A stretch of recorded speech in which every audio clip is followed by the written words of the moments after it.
Hello दोस्तों, पहले नीचे जो वीडियो चल रहा है ध्यान से सुनना। तो सुनने से पहले मेरी बात सुन लो। जो ये कह रहे हैं कौन सी रामायण में लिखा है और कौन से दोहा है और कौन सा श्लोक है, ये हमें बताओ।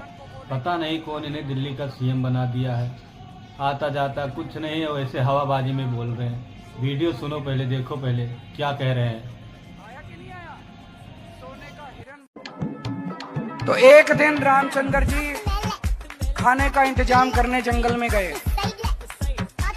माता सीता को अपनी झोपड़ी में छोड़ गए और लक्ष्मण को बोले कि तू सीता मैया की रक्षा करेगा।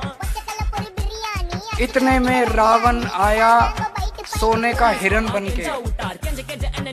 आया कि नहीं आया? सोने का हिरण बन के आया। सीता मैया लक्ष्मण को बोली मेरे को ये हिरण चाहिए। लक्ष्मण बोला ना मैया, भगवान राम कह के गए हैं कि मेरे को आपकी रक्षा करनी है। उसने बोली नहीं, मैं तेरे को आदेश देती हूँ, जाओ और हिरण को पकड़ के लाओ।